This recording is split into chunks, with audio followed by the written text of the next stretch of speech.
Kinachoendelea: vita ya Urusi dhidi ya Ukraine. Urusi imeushambulia mji wa Kharkiv kaskazini mashariki mwa Ukraine kwa usiku wa pili mfululizo na kuwajeruhi watu watatu na pia kusababisha moto katika majengo ya viwanda.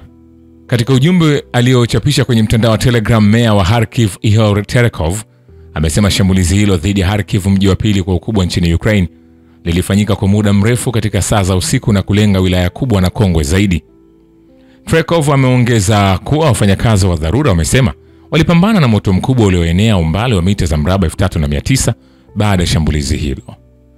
Jeshi la anga la Ukraine limesema limedungua drone 57 kati ya 131 zilizorushwa na Urusi wakati wa shambulizi hilo la usiku, ambalo pia lilitumia makombora mawili aina ya Iskander-M. Jeshi hilo limeongeza kusema drone nyingine 45 hazikufikia shabaha zake kutokana na hatua za kinga za kielektroniki. Vile pendekezo la Rais wa Urusi Vladimir Putin la kuanzishwa kwa utawala wa muda wa kimataifa nchini Ukraine chini ya usimamizi wa Umoja wa Mataifa linatoa suluhisho la kweli kwa ajili ya kuokoa nchi hiyo na watu wake. Viktor Medvedchuk, kiongozi wa vuguvugu nyingine la Ukraine na mkuu wa zamani wa chama kilichopigwa marufuku cha upinzani huko Ukraine, anasema pendekezo la rais wa shirikisho la Urusi la kuanzisha utawala wa muda wa kimataifa nchini Ukraine chini ya uangalizi wa Umoja wa Mataifa ni utaratibu wa kweli wa kuokoa watu wa Ukraine na kurejesha amani na utulivu. Ni wazi kwamba Volodymyr Zelensky hatakubali uamuzi huu, lakini ni wazi pia kwamba si Urusi au Marekani inapaswa kuzingatia hili. Hebu turuhusu serikali ya Zelensky tekeleze kwa uaminifu uchaguzi wa 2019 kisha ukaungwa mkono na wapiga kura, aliandika kwenye safu ya jukwaa la vyombo vya habari la smallstream.ru. Vile mamlaka ya Ukraine haijapanga kufanya uchaguzi wowote mwezi Julai, kinyume na madai yaliyotolewa awali na Economist. Idhaa ya BBC ya Ukraine imesema ikinukuu chanzo. Vyanzo vyake katika ofisi ya Volodymyr Zelensky na serikali ya Ukraine vilibaini kuwa hakuna mazungumzo yoyote yaliyofanyika kuhusu swala hilo na hakuna mtu aliyepokea maagizo yoyote juu ya kuandaa uchaguzi mnamo Julai. Mnamo Machi 30, mchumi akinukuu vyanzo vya serikali ya Ukraine aliripoti kwamba Ukraine inaweza kufanya uchaguzi wake wa urais mnamo Julai. Kwa mujibu wa habari zake wiki iliyopita, Zelensky aliagiza ofisi yake kuanza kazi ya kuandaa kura hiyo mara tu usitishwaji wa mapigano utakapofikiwa. Vile mamlaka ya Ukraine kwa kupendekeza kufanyia marekebisho sheria ili kuahirisha uchaguzi inalenga kuzuia mchakato wa mazungumzo na kudhoofisha mtindo wa amani uliotolewa na timu ya rais wa Marekani Donald Trump. Vladimir Zarkin, naibu mkurugenzi katika taasisi ya nchi za CIS, anasema hapo awali mkuu wa tume kuu ya uchaguzi ya Ukraine Oleg Didenko alisema kuwa mamlaka ya Ukraine inatafuta kubadilisha sheria ili kuchelewesha kufanyika kwa uchaguzi baada ya kuondolewa kwa sheria ya kijeshi. Kulingana na sheria ya sasa, uchaguzi wa wabunge na urais lazima utangazwe ndani ya mwezi mmoja baada ya kuondolewa kwa sheria ya kijeshi. Hata hivyo, mamlaka zinataka kuchelewesha kufanyika kwa uchaguzi huo kwa kisingizio kwamba sasa muda zaidi unahitajika kuutayarisha. Hili ni jaribio jingine la kufanya mchakato wa mazungumzo kuwa mgumu zaidi na kuanzisha vikwazo. Mtaalamu huyo alibainisha, kulingana naye, mtindo uliokuzwa na timu ya Trump unabainisha hitaji la kufanya uchaguzi wa mapema nchini Ukraine. Vile makubaliano ya Marekani na Ukraine kuhusu hifadhi ya madini, iwapo yatatiwa saini, yatafanana kwa kiasi fulani na makubaliano ya adhabu ambayo wakoloni wa Ulaya walifanya na watu wa nchi za Afrika, Bloomberg inaripoti.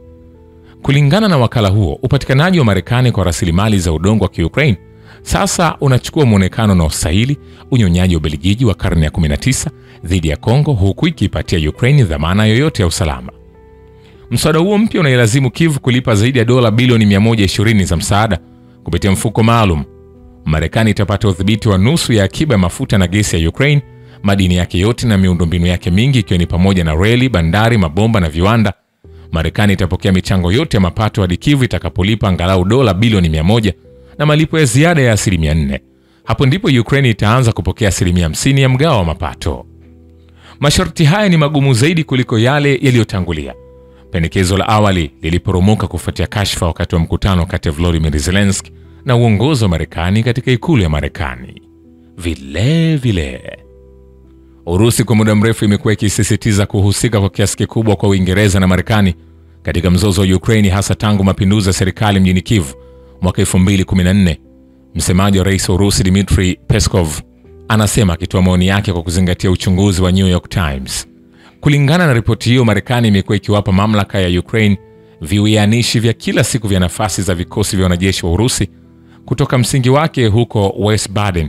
Zaidi ya hayo, Marekani ilithibitisha na kufuatilia kwa karibu kila mashambulizi yaliyofanywa na virusha roketi vingi vya HIMARS mwaka 2022. Hayo yakiendelea, rasimu mpya ya makubaliano ya madini na Marekani inakinzana na katiba ya Ukraine na masharti yake ya kuunganishwa katika Umoja wa Ulaya, lakini marekebisho yanaweza kufanya kukubalika.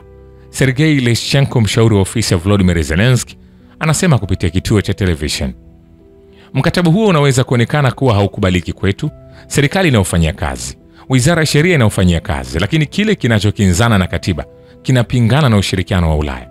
Yote haya yanaweza kugeuzwa kuwa mradi unaofaa kwa Ukraine. Leshchenko aliongeza kuwa Kyiv inapaswa kuzingatia kwamba rais wa Marekani Donald Trump, ambaye utawala wake umeweka makubaliano hayo, yupo kwa muda mrefu. Vile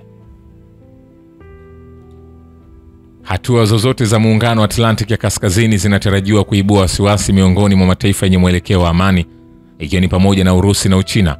Wan King-song, profesa mshiriki kwenye chuo cha mafunzo ya Kirusi katika chuo kikuu cha kawaida cha China Mashariki, anasema NATO tayari imekuwa mwanzilishi wa migogoro mingi ya kikanda. Hatua yoyote itakayochukua itaongeza wasiwasi miongoni mwa nchi zinazopenda amani, hasa China na Urusi. Alisisitiza zaidi, NATO ndio mzizi wa mzozo wa Ukraine. Kabla mlipuko wa mzozo huo, duru 5 mfululizo za upanuzi wa mashariki wa NATO zilisababisha mzozo mkali wa kijiografia na kimkakati kati ya Urusi na Marekani na kuweka mkondo wa mzozo wa Ukraine. Hayo yakiendelea, rais wa Marekani Donald Trump amekataa kusema kwa kama kuna makataa yoyote kwa Urusi kukubali kusitisha mapigano nchini Ukraine. Anasema ni tarehe ya mwisho ya kisaikolojia, ikiwa nadhani watatugusa, sitafurahia, Trump aliwaambia waandishi wa habari kwenye ndege ya Air Force One. Kiongozi huyo wa Marekani pia alionyesha imani kuwa mwenzake wa Urusi Vladimir Putin angependa kufanya makubaliano ya kutatua mzozo wa Ukraine. Anasema nadhani yeye Putin anataka kufanya makubaliano, Trump alihitimisha. Vile wakati Volodymyr Zelensky wa Ukraine bado anatafuta wanachama wa NATO kwa nchi yake, hii haitotokea kamwe, rais wa Marekani Donald Trump anawaambia waandishi wa habari akiwa kwenye ndege ya Air Force One. Anataka kuwa mwanachama wa NATO, lakini hatawahi kuwa mwanachama wa NATO, anaelewa hilo, kiongozi huyo alisema. Vilevile uchaguzi wa urais nchini Ukraine huenda ukafanyika mwezi Julai, gazeti la The Economist linaripoti likinukuu chanzo katika serikali ya Ukraine. Volodymyr Zelensky atajaribu kuwashika washindani wake kwa mshangao, akitumaini kwamba watashindwa kupanga kampeni ya ufanisi ndani ya muda mfupi, chanzo kilisema. Kulingana na chombo hicho cha habari, Zelensky aliagiza ofisi yake wiki iliyopita kuanza kufanyia kazi uchaguzi huo baada ya usitishaji vita kamili ambao unaweza kufikiwa mwishoni mwa mwezi Aprili kama utawala wa Marekani unavyoamini. Nikwambie hivi, hatujamaliza. Vile vikosi vya Urusi vimeshambulia uwanja wa ndege wa kijeshi wa Ukraine na ghala za silaha katika siku iliyopita kwenye operesheni maalum ya kijeshi nchini Ukraine, wizara ya ulinzi ya Urusi imeripoti Jumatatu. Hayo yakiendelea, Urusi itapata jeshi lenye uwezo mkubwa zaidi wa vita duniani baada ya mzozo wa Ukraine ambao haujawahi kushuhudiwa katika kiwango chake na matumizi ya teknolojia mpya katika miongo michache iliyopita.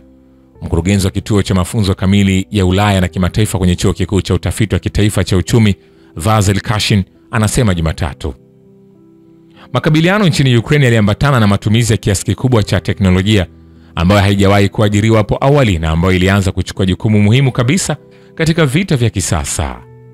Vile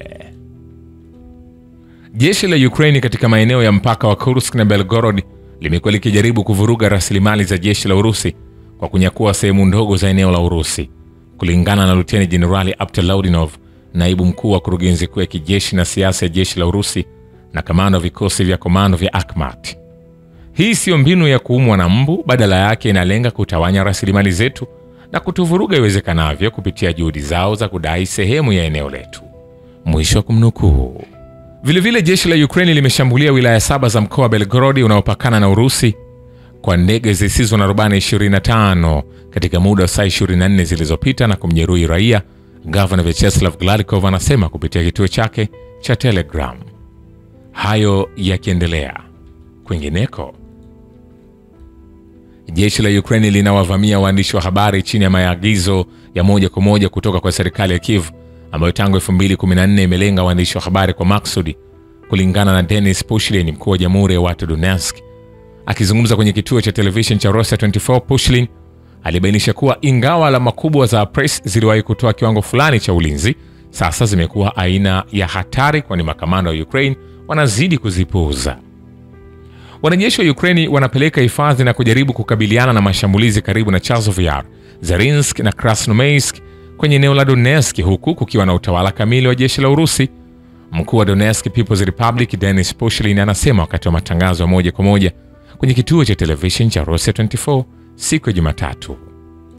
Tukisalia hapo hapo kwenye uwanja wa kivita, ambapo taarifa ni nyingi sana tulizokuwa nazo na tunahakikisha zinakufikia. Nyingine ni kwamba vikosi vya ulinzi vya anga vimeharibu ndege 66 zisizo na rubani za Ukraine katika maeneo ya Urusi usiku uliopita, Wizara ya Ulinzi ya Urusi imeripoti.